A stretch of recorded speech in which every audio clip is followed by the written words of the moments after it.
welcome to the InnerPeace Masterclass. My name's Julie Cairnes and I'm a life mastery and conscious creation coach. Today we have with us Brian Goodman, who is part of the Drawn to Discover team with Wendy Halperin, who I've previously interviewed.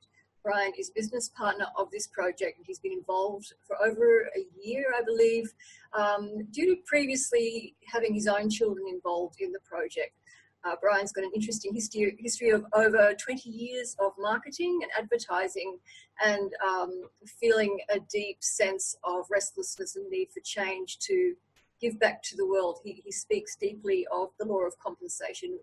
So we'll talk about that a little bit more. I just want to welcome Brian to our masterclass. Thank you so much for being with us today. Absolutely. I really appreciate the invitation. Thank you so much. You're welcome. I'm very interested here because I know that you and Wendy are both very involved in the project in very different ways. So that was great to also bring in your side of how that project works. And to Wendy, I also said that the children are such an integral part of Inner Peace for World Peace, being the inheritors of our future, basically. They're the inheritors of the world, and we are meant to be their teachers, and what we're teaching them now is how they go out into the world. And the interesting aspect of Drawn to Discover is the discovery of children so hooked into technology that they're not actually able to use their fine motor skills or draw so much anymore. So I'll just pull back a little at first and just ask you a little bit about yourself before we go more into the Drawn to Discover program. So Brian, can you just tell us a little bit about your own personal journey in life to where you are now that brought you to the understanding of the need for inner peace and how that contributes to world peace, but just your own personal journey that you've had in life? Absolutely, yeah. I mean, I grew up in Midwest United States, you know, kind of going through all the typical things I think most kids do, and trying to figure out what do I want to do with my life coming out of school and university and all those types of things. And really, I just took a job in advertising because it was the first thing that came by.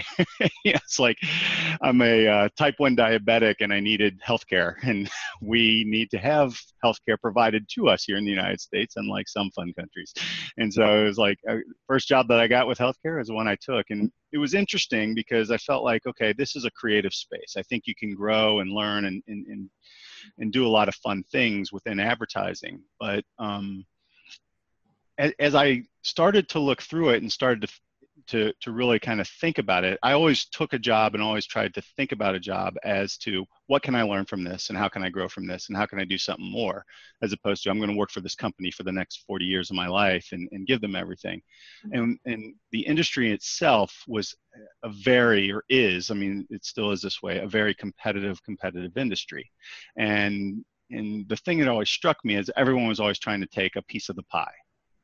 You know, I'm always doing competitive and looking at the other folks in our space and what are they doing and how can I steal a piece of their business. And there was this, even though it's a quote unquote creative industry, it really thrived in this very competitive kind of rip your heart out almost type of space. And I grew up playing sports and, you know, I even played sports through university and everything else. And I always felt like, yes, I was a competitive person, but the key to competition is being creative with your skills and being creative with your mind and being more thoughtful about how you approach something. And I always felt like the industry I was in didn't take on the creativity that it was centered around. And it was more about how do we take something from someone else as opposed to how do we grow what we have.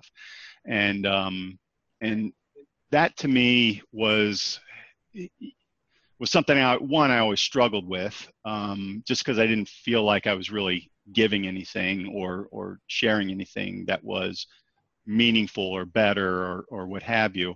But two, I always felt like, geez, I'm here for something more than this. You know, life's got to be more than just trying to create a new job and you know, get a new client and help them market and sell. You know, I think compensation and abundance are very important things.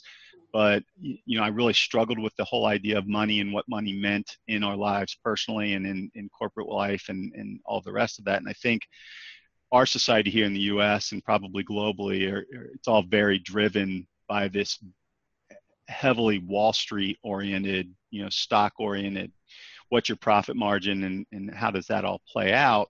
And that's what equals success. And I just felt like, okay, there's really something wrong here. And so, after working, and like I said, I never hated it. I just never felt fulfilled. So it's sort of a fine line there, I suppose. And so I started to really try to rethink things. The last 8 years, I really got into a lot of more mindful practice. I started transcendental meditation almost a decade ago.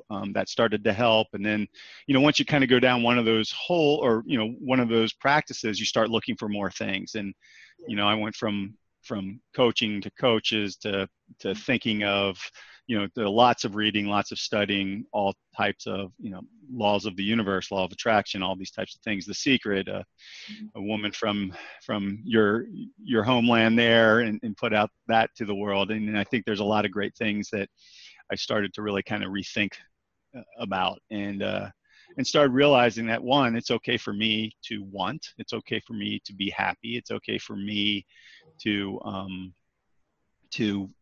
want to create and do different things, and as long as I'm trying to do it for something better and for some sort of good. And so I thought, well, I've learned a lot in this business.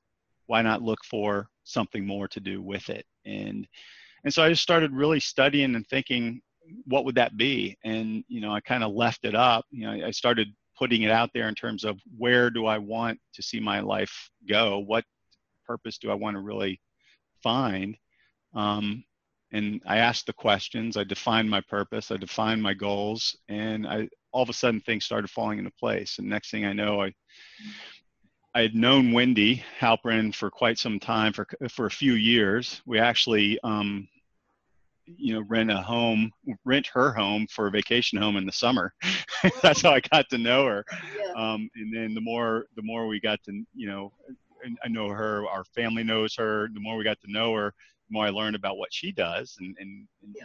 She has been a children's book author forever. Yeah. And so I think I'd shared with you, I have two boys who, one is, struggles with education and struggles with learning and has some severe differences when it comes to learning, and started working with Wendy and her project. And I just started seeing some dramatic change and really thought, well, this might be what I've been looking for.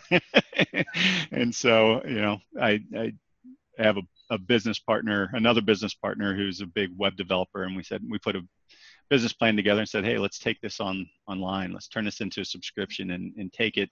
I mean, ultimately, if you have a product like, online, the world's your target. Right now, we're speaking in English on Drawn to Discover. So, it's really just all English speaking, but we felt like we could do something and help kids change. And that's kind of how I found where I was heading. Went through a lot of frustrations with, jobs and everything along the way. And then started, I think, really digging into the studying of more mindful pursuits and more understanding sort of these laws that we all operate in, whether we know it or not, really helped me. And that's what really kind of led me down the path of creating this company and some of the other offshoots that we've done since. So I don't know if that really answers your question, but yeah, I mean, it's interesting. I wonder how many people struggle who are on the spiritual journey with the actual means of, right livelihood. It's some people may not, but some really do very deeply, and some, I think really will flirt with the idea of becoming an ascetic and living in an ashram and just renouncing it all because it's all too hard to find a right livelihood. But on the other hand, I think it's our task of the lifetime to find right livelihood and to find what's actually, going to be peaceably changing the world from, what it was, because there's a lot of work out there that's not sustaining the planet. There's work that's working contrary to the health of the planet. So I think people like yourself who are actually building in healthful change are the entrepreneurs of the future, who are bringing in that beautiful new way of lifestyle. And I also want to ask you, because you have a lot of obviously parents and families subscribing to this, which speaks to me of homeschooling. Do you think that's like a growing movement, or is it a huge movement in the USA? Huge movement in the US. Yeah, it is. It's happening quite a bit. I've started to connect with a lot of homeschool networks here across the US, and it's a new world for me. I mean, my wife was a public school teacher here. My parents were public school teachers. My in-laws were public school teachers. So it's like, Salt of the earth. Yeah. But and so I was like, wait, you actually can homeschool and make it to college on your own, through that process too. But yeah, that's a very large growing place, and it was already big before I figured it out. I mean, and it's something that continues to really. That's interesting. Yeah, that because I know Wendy's going into the schools with the program, but obviously, you're doing it on the technological level, which is fascinating to me. That it's actually, I didn't realize that it was such a big movement, the homeschooling. Yeah, it is kind of neat. So it's fascinating. Yeah, and so that's sort of how people connect in with each other as well. For sure. Yeah, and so the other interesting aspect of I like it. It's ironic. It's a beautiful irony that you and Wendy in the program have named that kids have lost fine motor skills due to technology, but you're using technology to send them the new skills to stop being so, anyway, you know what I'm saying? So they're actually, the programs are coming through the technology, but they're going off it to start drawing and use those fine motor skills that they've stopped using. And tell me more about what the program develops in the child. I'm sure it's more than just use of the thumb. There's a whole lot more going on. Oh yeah, for sure. And so the great part is, as Wendy probably shared, a lot of this research she had done, I mean, with several interviews and guidance and folks who are like neuroscientists and folks in the field, PhDs in education and psychology and all this, that showed that the use of our fine motor skills is really what drives sort of memory, reasoning, general thinking, all of those sort of higher functioning, higher cognitive growth. And when you write something down, you remember it, right? And so, I mean, if you ever even just think about it yourself, I mean, while we were developing this program, over January 1st of last year, I follow Sir Richard Branson a lot on Twitter. I think he's fun. He's kind of an out there guy, and I like out there guys, and he's been obviously overly successful, and he does a lot with charity and everything else. Yes. And on January 1st, his post was, write it down. And I was like, okay, I'm doing something right, because everything we're doing with Drawn to Discover is helping kids and teaching them how to write it down. Yes. And when you do write something down, it creates sort of that image in your head, right? And that image creates that feeling inside. And those feelings create sort of the actions that you take, and those actions give you your results. And so I think in society, too often, if we don't like our results, we go back to the actions. Yeah. But really, you got to get back to those feelings. And the only way to change those feelings and make those feelings good is to make sure you're thinking the right thoughts and writing them down and creating them and drawing them ultimately too, with Miss Wendy and what she's been able to do is really what can kind of drive that whole system into being.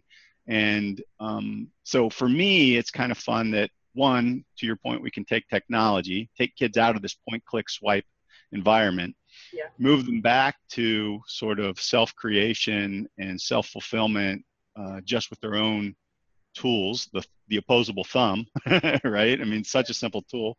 And then, we have them using pencils and crayons on paper.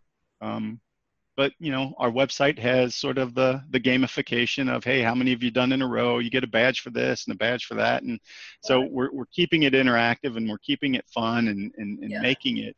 But her lessons are really just kind of amazing too. And you learn a lot with it. I mean, within the first block of exercises, they're drawing like a bumblebee that literally looks like a bumblebee. And you're like, wait, how's a 5-year-old kid do that? And so, I think as a society or culture, at least here, we think of creativity and being creative as that's something that an artist does, a writer does, a dancer does, an actor does. Yeah. But ultimately, we're all creative. You know, a lot of times we'll look at, oh, I can't draw. That's not what I can do. But if you get the tools and if you go through the process, I mean, drawing really leads to letter formation. Letter formation leads to the making of the word, right? If you make a word, then you can read a word. It just drives literacy. So we're able to kind of put the pieces together and set the foundation for kids so that they can explore and gain literacy and thinking and reasoning much, much quicker, at a much quicker pace. And at a time when schools are kind of ignoring handwriting and you know, all those types of things. So it's such a beautiful it's been kind of fun. It's a very beautiful skill, handwriting, and art is like, we can't lose art. We don't need to lose books. We need to keep. Absolutely. I do believe they'll come back again. I think it's just a little love affair with technology has gone on for a decade or so, but I think it's going to start shifting back again. Honestly, I was one of those people. I was like, okay, now I'm right. You know, I live outside of Chicago here in the U.S., and I used to take the train into the city all the time, and I'd read everything on my phone or, you know, on my iPad. And then all of a sudden now I'm buying books again. I'm just like, wait, because if I can write in the margin or take a note and everything else, I mean, the books I have, and I started journaling. I've got like 3 or 4 journals open here on my desk, and I'm always filling them with something because, you know, it just drives more thinking and creativity. And ultimately creativity leads to like happiness, right? It's like one of the keys to happiness is creativity. In one of the books I was reading by the Dalai Lama recently, you know, not to be sort of overly silly and trying to quote someone like that, but, you know, I'm always right. I mean, I just think it's really impressive that he keeps it so simple like that. And when you think about things, you know, we're all worried about technology and all these great stuff, but it's like, if you just keep it's simple and understand that creativity lends to happiness, and being happy is a good thing for yourself. Yeah. Because that can help, that leads to your inner peace, then all good things. So creativity, inner peace, and happiness, it's all like one big happy triangle in my mind. Yeah, it's interesting. I was looking at the chicken and the egg with peace and happiness, which comes first, and it's actually peace leads to the happiness. It's like when you really do kind of sit down, if you have to analyze it, which is sad, but we do. You know, because some people go, would I rather have happiness? Would I rather have peace? But honestly, peace brings the happiness, and it's a very different level of happiness, that type of happiness. I have got a couple of questions for you. One is, did it inspire you to start drawing yourself? Yeah, for sure. And that's the fun thing. I mean, I'll sit with my kids and do fun little drawings with them and do a lesson every once in a while. You know, one of the things is we want the kids to kind of do it on their own, so they don't feel like there's a helicopter teacher, a helicopter mom or dad waiting there and saying, oh, do this or do that. But for me, it's always like, I like to see if I can raise my game to Miss Wendy's. Just so are you a pencil drawer or an oil painter, or what do you do? Pencil drawer.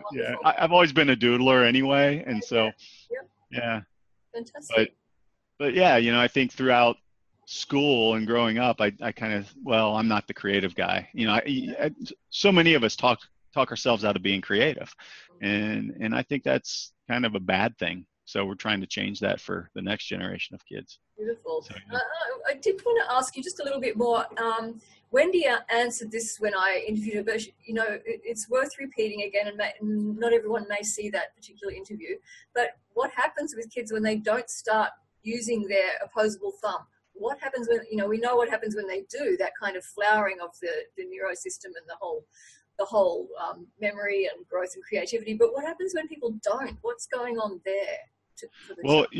What you're really doing is kind of letting that part of your brain, or letting those elements of your brain rest. You know, if you're not using them at all, they're not being triggered.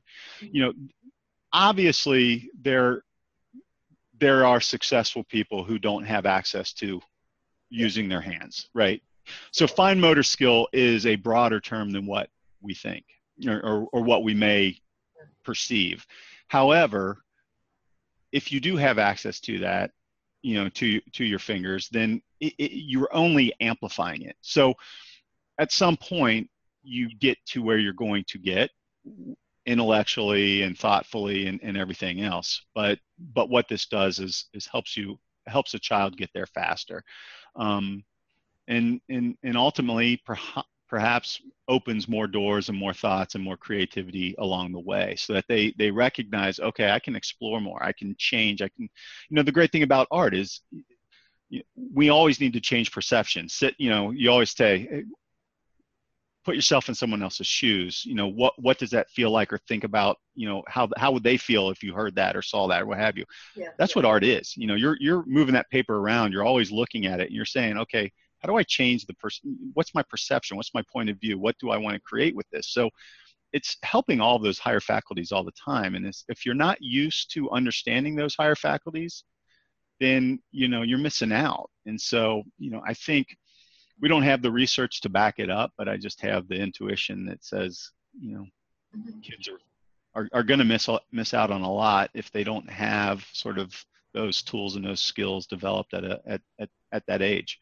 And especially now where everything's just like type, or it's actually more just push swipe. So, you really, all kids are using is one finger. And it's a beautiful thing I'm a writer. So anyone, it's much easier to type and write and create than it used to. But on the other side, it does take, I'm an artist and I don't paint and draw very much at all anymore, because you become really focused on this world technology. Well, it's interesting.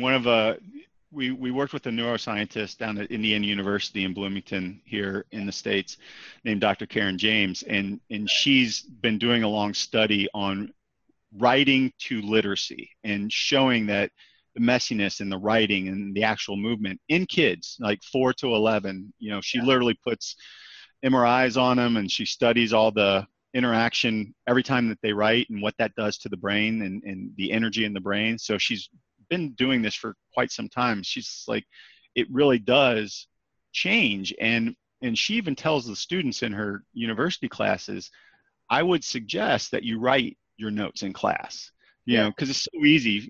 These kids, they type 100 words a minute, and so they can sit there and verbatim write down her lecture with their laptops. But her point is, you're going to learn it better because you're not really listening there. You're just kind of typing, right? You're just transcribing practically.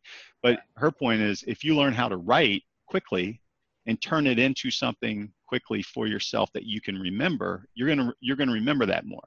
And I believe, I'm not 100% sure on this, but I believe Stanford has made it.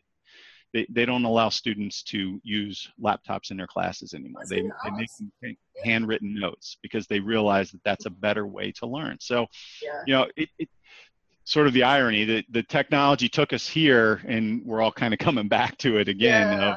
It's a kind of a natural movement because there's so much beauty in technology and the rich.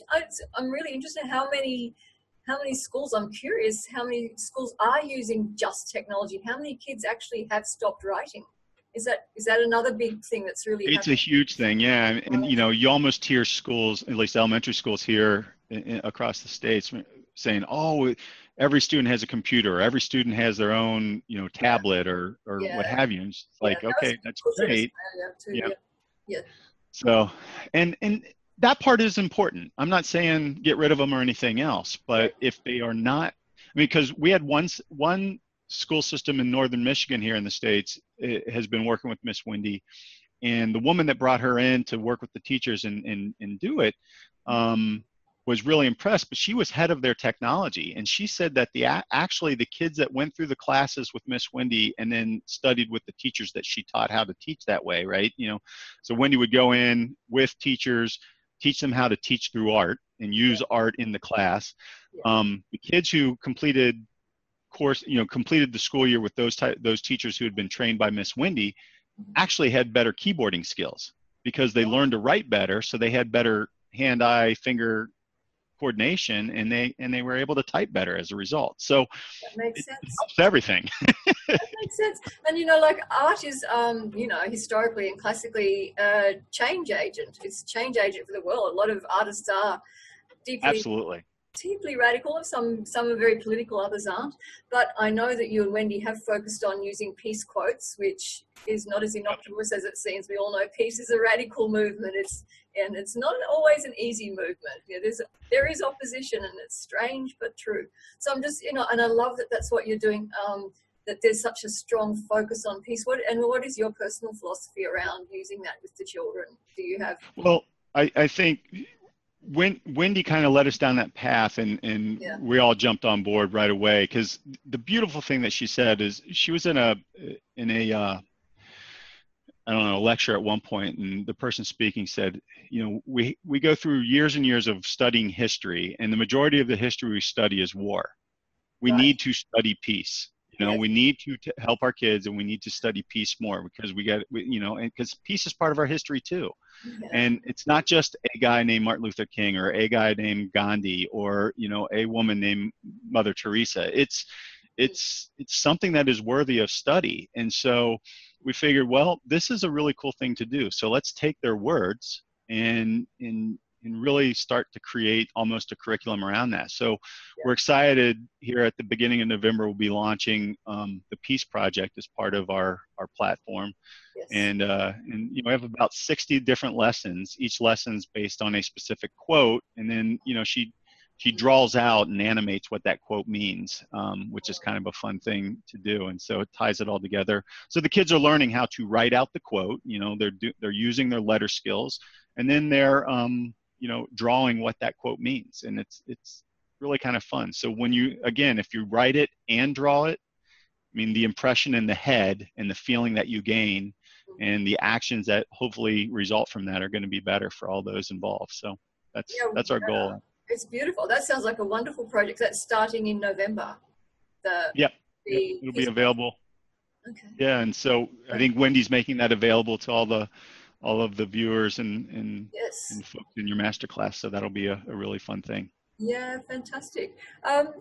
Well, I just want to thank you so much for talking with us today. Do you have any last messages for viewers around the Drawn to Discover project? Any innovative projects coming up, as well as the Peace projects that they can and how they can contact you if they're interested in referring themselves or their children? Absolutely. So if anyone wants to start, we'll be making this available to them, as they're students of the masterclass, so they can experience a bit of Drawn to Discover during the class. And one of the things that we're trying to do is share in the success of it. And success comes, one, in teaching, but two, in compensation, right? And so what we're trying to do is offer, one of the things that we did was offer like teachers and school organizations the ability to sell the program. And if they sold the program, we would share 50% of every subscriber.